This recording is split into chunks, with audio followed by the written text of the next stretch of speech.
We're back to the Total Education Celebrity Show on the Total Education Network, TotalTutor.net for more information. Twitter, Total Tutor, Neil S. Haley, Facebook. And when I talk about The Biggest Loser, I guess he is my main man. And somehow we have not been in touch since May, but it seems like yesterday, the summer just went so quickly. So I want to welcome the program, Biggest Loser finalist, and I didn't even know that, so it's an honor that we're buddies. Mark Cornelison. Mark, thanks for calling, man. Hey, not a problem, Neil. It's good to be back again. It's amazing, Mark, when you think about it. Maybe I'm going to bring you on as my commentator for these Biggest Loser shows. I think you'd like that. That'd be a fun thing, and maybe we could reach out and see what happens. Absolutely, man. I would love to do that. Because you're just a cool guy. It's easy to reach out to you. I don't have to deal with the publicist. I love it. So, Mark, let's go specifically to where we're at. We're at the finals of The Biggest Loser. You never thought this was going to happen, did you, to be a finalist? No, from the very beginning, I never thought that I'd make it very far. I think we maybe even talked about that, Neil. I mean, I was the smallest guy that they'd ever cast on the show. Still right at 300 pounds, but, I was still the smallest. And so making it as far as I did, I mean, I ended up being in the final 5 of the show. I mean, I just never would have guessed that was when I originally left, Neil, I actually told people here that they should probably expect to see me back home within a couple of weeks. As it turned out, I ended up being gone almost 6 months before everything wrapped up. And that's a challenge, especially being away from family for 6 months. Oh yeah, it's the lack of family. I know we've talked about too. The lack of communication with family. I mean, you have no. While we're out there on the show, there's no communication with anybody back home. There's no communication with anybody back home other than unless you win something. I mean, it's kind of a big deal on the show that if you. One of the things that typically becomes a prize is a Skype little time at home to see people back at home, family and friends, or to win letters or something like that. But so for me, making it as far as I did, I tell people all the time, the physical part of it was really not as terrible in the long run as you would think it would be. I mean, within a few weeks, you're actually feeling much better. You're gaining confidence because of what you're able to do. You're seeing the weight come off. It's all of that really gets better. It's the entire time. It's the mental side of it, of being away from home, being around a lot of people that you're having to develop relationships with in a very dramatic environment, I guess you could say. So I was really surprised at how far I lasted, because it just didn't seem like I was one of those guys that would be out there very long. And that's very surprising, Mark, in a lot of ways to have that. And what family did you leave at home? I know your son was involved with you in this thing, but what family did you leave behind? Well, yeah, Chisholm was with me there. He was there for 3 months before he got sent home, okay. And then I have a younger son and a daughter, as well as my wife, and so and we're really, really close family. Chisholm's girlfriend is very much part of our family as well, so she was obviously back here. So. And then a lot of our family lives right here in the area. So yeah, it was a really big deal. It was very much a strong support for me and for Chiz, and so for us to go away from that was really, really big deal. Really difficult. It's amazing to think to be away from family that long. And to be able to keep going, especially when you had a weight issue. You didn't have a huge weight issue, Mark, compared to other contestants, but you still were out of shape and obese. That to be away from your family for so long, and there was no result in this whole thing. You're basically off of work. So what were you doing before you left? What was your job? Well, I have been for about 17 years. I've been a youth pastor with a church. And been working with teenagers for a very, very long time. And the church that I was in, I actually had earned a sabbatical, which is like a 2-month time period where once a pastor has been in a location for a long time, in a church for a long time, they get some time off to kind of just reboot and reflect. And my church, when this whole opportunity came up, said, you're due for sabbatical. Why don't you use your time? Well, we can use that time for that. And then we lumped in vacation time for a couple of years and just everything we could. I mean, they were very, very gracious about making it work out. And then when I came back, it just, it was had a huge support system through my church and a lot of people that were rooting for us, and walked back in, just right back into my position, and walked into a really, loving environment. So, I mean, that helped too. But, you're talking about that, Neil, to keep going. I mean, that's what it was for me out there. I was going, if I'm going to be giving up this time, if I'm going to miss, stuff that's going on with my other son and my daughter, if I'm going to miss this time with my wife and miss this time in ministry with the students that I really cared about, then I'm going to make the very most of this experience. I'm going to get every possible thing out of it, and that really was my motivator each day. I definitely wanted to get healthy. I definitely wanted to be better, but the thing that kept me pushing was to go, I'm giving up a lot by being here, so I want to make sure that I walk away having taken a lot back home with me. And it just, it was just an incredible thing that it just every single week I just kept losing the weight and I kept hanging in there. And it's been pretty, and even since it's just been really, really outstanding. And, I mean, just to be doing that. So, first of all, you have that family, your wife's supportive, everyone's supportive, and then you're at the finals. Here's where we're at. You're so shocked. But now let's go into specifically the stress being the finalist. What's happening now? What's happening in your mind? How are you competing? You don't know how everything's going because, again, none of this is aired on television. And that's the other process. You're going through parts that have been aired. You've missed what's happened on the show. And now when you return, you're able to watch some of it afterwards. Like, I have friends that are Real Housewives. I have friends that do all these reality shows, Mark. And they get to see the entire thing happen before their own eyes because they taped it. This thing's not happening because it's such a long period of time. Exactly. Yeah, and what's really crazy is we get you kind of get a little bit of a feel of kind of the opinion of people for the season and for how they're viewing it. But for the most part, we really don't have a clue what's going on outside of that. And so to get to the end and actually, I mean, even at the point that we got home and we actually got to see the episodes and stuff, it was very interesting. Kind of the the editing process that goes through and how people had seen each one of us and where we were. And we get to the final part of this, and like I said, I was in the final 5 of the 20 people that were originally on the show.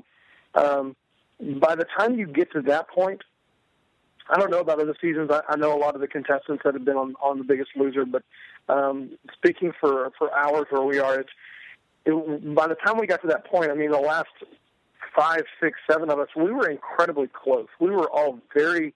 I don't hesitate saying we're good friends, and we're still all very good friends, and still communicate with each other and connect. So we're not really thinking as much about, hey, the final, who's going to get to win this money, kind of. We're seeing the light at the end of the tunnel, and we're just wanting to finish this really strong. And there's a lot of sense of care for one another and wanting each other to do really well and wanting to see each person succeed. One of the things that's so different to me as far when you talk about The Biggest Loser is, this Amazing Race and all these other shows that are out there, which are great shows that end up with somebody winning money. For me, if you go on The Biggest Loser and you listen and you commit and you work hard, the money is just pretty minor. I mean, if you make it to the end and win that's not the big deal. The big deal is the life that you get out of it. And so by the end, that's what we're all looking at in each other, and we're going, how do we motivate each other and care for each other beyond the television show? Because we've all gotten an incredible gift here, and somebody's going to walk away with some cash, but that's not really as important as what we've gotten with our health. And so these people, by the time we got to the final part of it, I mean, we're out there with friends. We're not really as much out there trying to see who can beat each other. I mean, it's more about celebrating the journey we've been on and going through this together. Okay, so Mark, now basically we know you did not win this. So tell us, did you think you had a shot or because of your size, that was probably the hardest part of trying to come to win this, because you're not going to lose as much weight as some of the other contestants. Right, and Neil, I don't know if you remember this from with our season or not. See, I did not get to watch that season. Yeah, so good. Oh, okay. Yeah, actually, we got to the final five, and we had one of the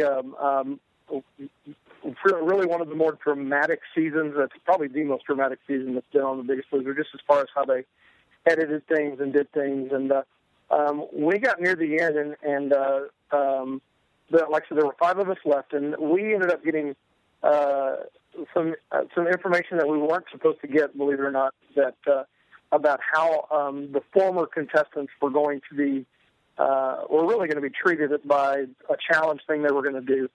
And we, as the final five, had a lot of issue with that because we cared about these people and we cared about what was going on with them. And so we essentially, with the little bit of power that we had being contestants, kind of halted the show and said, listen, we want to talk to y'all about this. Something different needs to happen. And legally, there's still a lot that I can't discuss about it, but just know, I mean, it was just one of those things where we sat down and said, you know what, guys, you don't have to do this to these people that have already been sent home. You don't have to give them false hope. You don't have to run them through this whole process again. And the show basically came back to the five of us and said, you know what, we understand you guys aren't happy. We understand that you're struggling with what we're going to do, but we're going to do it. And if you don't like that, you can either finish out the 2 weeks that you have left here on the show, or you can go home. And myself and one of the other contestants were both pastors, and we just truly felt that, you know what, we couldn't stay out there and go, you know what, you just get to treat people however you want to for a TV show. And so with 2 weeks left, we actually walked off the show. We actually went home. And we were told by all the all the producers and stuff, you'll never have a voice, you'll never have an impact, everybody's just going to always remember you as the quitters who didn't stay on the show. And you know what, we were really okay with that, because it was more important. And like I said, I mean, when you get to the end like that, we literally were, I believe, 15 days away from when everything wrapped up for all of us to go home. When you get to that point, I mean, we're there with friends, so it was not it was less about the competition, and we're also out there, we all had gotten so much in the way of our health, and that's what we went there for. And so for us to go home, and for even some of the things that were being said about, you're just going to quit, I told people, and still have told people to this day, I never quit the show, I just left, because I'm still healthy, and I went there to get healthy, and that's what I got. I didn't quit on my health. I just walked away from a TV show that I felt like was not treating people the way that they needed to be treated. So it was an interesting deal because of the legal side of it, because of the contract and stuff. We have no freedom to really talk about everything that went on, and yet the show had complete freedom to kind of spin that and edit it however they want. And I got to be honest, they didn't make us. It was Buddy Shue was the other contestant that walked out with me, and they did not make us look terrible. They were genuinely pretty okay, but it was really hard. America assumed that which I think we do a lot with reality shows, assume that what you see on TV is the absolute full story, so there's no reason to try to find out anything else. And for about a week, it was a lot of people really hammered us really hard in the news and the just the online stuff, and TMZ tried to hunt us down for a while. And Gosh, I mean, it was yeah, it was a pretty crazy time. I definitely didn't watch that season, or I might have watched that season, and that's why I'm going to have to. Netflix is my friend, Mark. If you know all these celebrity friends I have now, and I don't know if you friended me on Facebook. I'm following your fan page. I don't know if we're friends on Facebook, but you would be shocked at the different people that I interview every week, and it's just friendships develop. Radio is so cool in so many ways. I love that, and it's such a. I need to add you on Facebook. I'll look for you. Neil S. Haley, so you can kind of check all that stuff out, and I'll definitely post you this week because to talk about the whole Biggest Loser thing, because I never knew that story. So Mark, basically when you did this, it must have, how did your family feel? And then we're going to take a break, and we're going to do one more segment if you're available to kind of find out life after, because I have the time, and we'll put you on as a big deal, especially for September seasons on the celebrity show. But Mark, one more question before we take a break. Basically, how did your family feel you quitting? I know that they understood that, but it must have just really shocked, especially say, oh, you're there and now you just come home. How did the family and friends feel about that? It was really interesting because when I left, I mean, my wife and I, we work together, and so we're incredibly close. And you know, one of the struggles, like I said, was just being gone that long. But I still remember her telling me at one point, she said, you know what, you got to go do this. This is everything had come together. I mean, God had worked up all the details for time away. And she was like, you've got to do this. But, because I remember thinking how strange this was that she said it, but she said, when the point comes that it's time for you to come home, just come home. And she didn't say, when it's time for you to get voted out or when you don't lose enough weight or whatever, that she specifically said it that way. And the whole time I was on the show, I was like, that's a really weird kind of thing to say. But I think even in that, she kind of just had a sense that you just never knew how this was going to go. So when I showed up home, man, I tell you what, I had just a huge welcoming from family and friends, and people were just excited that I was back. And people that could see me and that I could get to visit with about just everything. I mean, there was just no question everything that I had gained from being on the show, and really nobody could be mad about that. I did have some people that were kind of on that I wouldn't really say were friends, or just kind of people who knew me that questioned me and wanted to know why, what was going on and all that. But when I look at my close friends and my family, man, there was nothing but total acceptance and just excitement for the new person that really I had become because of having lost all the weight and gotten healthy. All right, we'll get back more of Mark Cornelison. Nielsen, I always mess this up, and I've tried my best on those things. And I am a Neil, so Neil and Mark Cornelison. But I'm sure people have fouled that up, especially in the South, in specific ways. When we get back with Mark from The Biggest Loser, we're going to learn about life after The Biggest Loser. You're listening to Toldjucation Celebrity Show on the Toldjucation Network, and we'll be back in just a moment.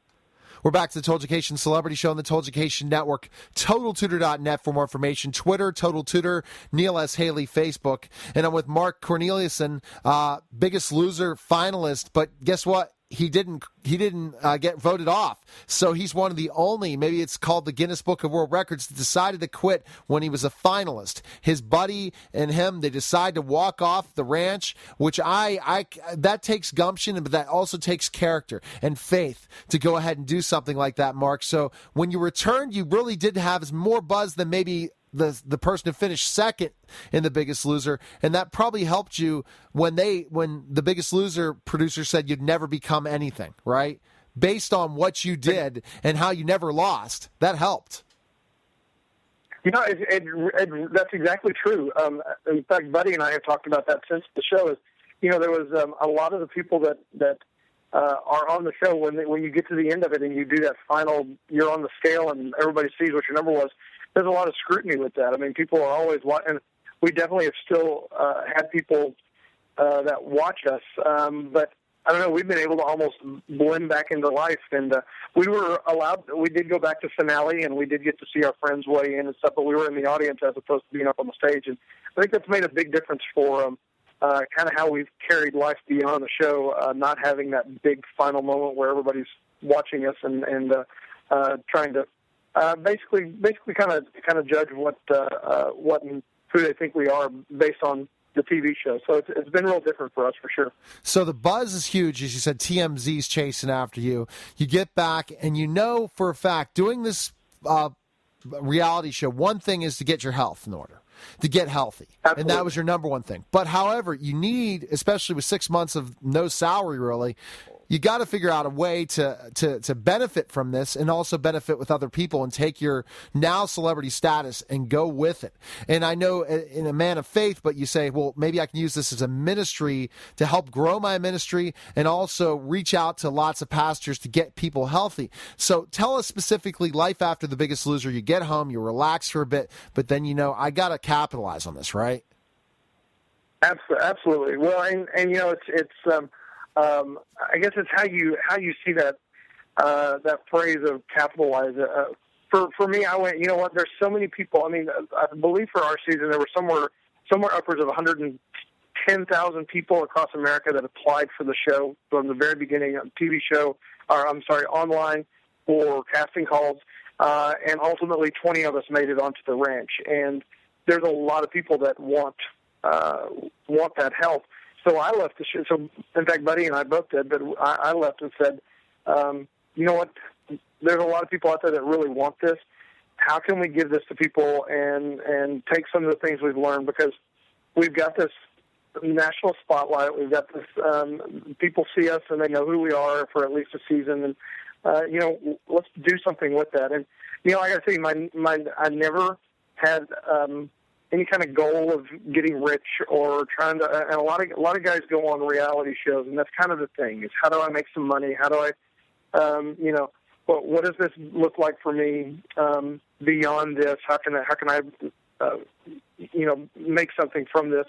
I can tell you honestly. I mean, my main thing was, I wanted to go and get healthy for my family and for just the ministry that I have. But then once we got done, I was like, how can I help people out with this? And so my wife and I have traveled. In fact, Buddy has as well. We've traveled all over the country, going and speaking to everything from schools to a lot of churches, even done some stuff with some businesses. We've led some exercise programs. We put together kind of an 8-week get yourself going kind of an exercise thing that we do with people, and just gotten to go share a whole lot of answering questions about, hey, tell us about life on The Biggest Loser, tell us about reality TV, to health and fitness. Got to meet tons of people, gotten to encourage a lot of people, and really, that to me has been the most rewarding thing of all of this, is just getting to go out and meet people and help people. And I look at it very, very much that this audience and this opportunity, that God brought this about for me, and this wasn't really for me to go try to figure out how I'd better my life out of it by making money or something, but more so, how do I get to do something with it that's going to benefit, what God's wanting me to do, what God's blessed me with. How do I get to share that with other people? And so it has been, it's been pretty awesome. And like I said to you earlier, some of the conversations we had when we walked off the show, we were told, you'll never have a voice, you'll always be the quitters. And I tell you what, it's amazing the opportunities that we have had that just continue. Next month, or actually in a few weeks, is 2 years since I was on the show, since we started filming for the show, and we still are just continuing to get opportunities to go speak and to go share with people. We've Buddy and my wife and I have a website that we connect with people, and we got a Facebook group that connects, and people still just will send us questions, and we just, we try to be very open and very available to just help. And it's amazing when you do that. It just seems like it just keeps on going. So the number one word that I would use to describe the last couple of years since the show ended has just been fun. We've just had a really good time. We've just enjoyed life. We've enjoyed people. And just, it's been a crazy journey, but it's just been absolutely awesome to get to make a difference in the lives of people all over the place. So basically, you still can keep your youth pastor job and still go travel over the country, because they know that that's a good part of, it helps promote the church as well, right? By going out and doing this. Or what do they see? Sure. Yeah, go ahead. I've actually I had to do a lot of stuff where, for a season where it was kind of using my days off and stuff to scheduling things. I've actually just at the end of the summer here, I have taken on a new position working for a mission organization. So I'm actually no longer with my church. Pretty much as of last week, we've been building up to this for the summer, and it's actually a mission organization that we have used with my church. I'm still going to be at the church, just not working there, for many, many years. and it's going to be about continuing to connect with people, but actually giving them opportunities to go and help children pretty much around the world in a lot of different places. There's a lot to this new position, but it's really, really cool. But one of the things that's great about that is this position allows me a lot of freedom to be able to go speak and to go meet people and to continue doing that. So it's something that the church allowed me to do and open some doors, but it kind of has gotten to the point where I didn't want to be taking advantage of that, and when I feel like there's this new opportunity in front of me. So yeah, they were great for a season of letting me go speak and do some of that, but now we're at a place where now I got a new job, and that's going to be part of what I get to do is just travel around and visit and open doors for connecting with people. So, yeah. I remember when we talked, Mark, before that you said everyone has come to hawk a product or do certain things. What keeps you grounded in that way to say, this is just you just want to get the message out. You're looking at your brand in certain aspects, but however, you're not going to just be a promoter of everybody's stuff. What was the reason? Because I remember our first interview, you told me that. Yeah, I just this is just me as a person, even before the show.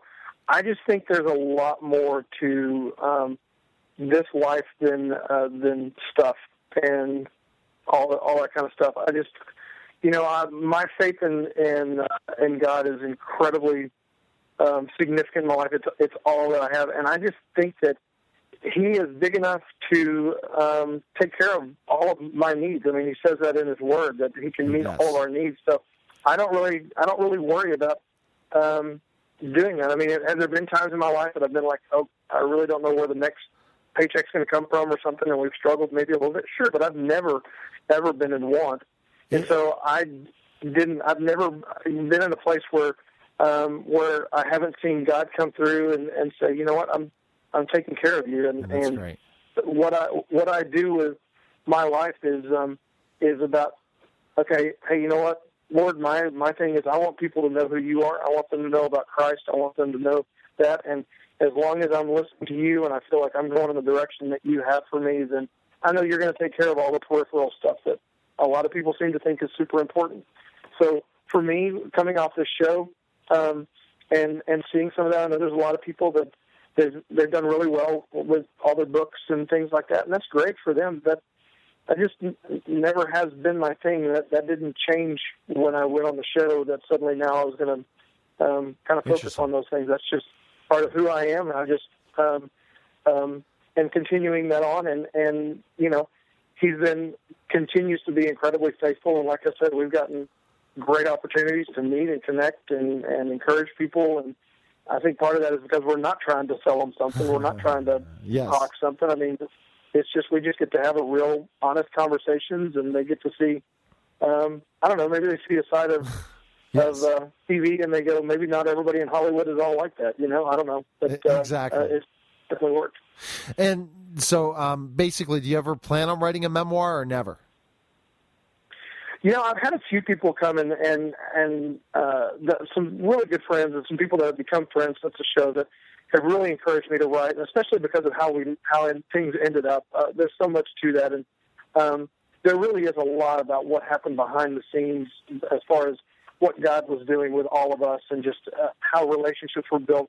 So I'm definitely going to be working on putting some things down and maybe putting a book together, but that really hadn't been my priority up to this point. But I see it coming in the future and be taking time to be able to do that. So, okay, so Mark, please stay on the line after we finish our interview because I want to talk to you for a couple minutes and see how we can schedule our next deal. But where can our listeners find more information on you, find all the different places you're traveling to and what you're doing? What's the website?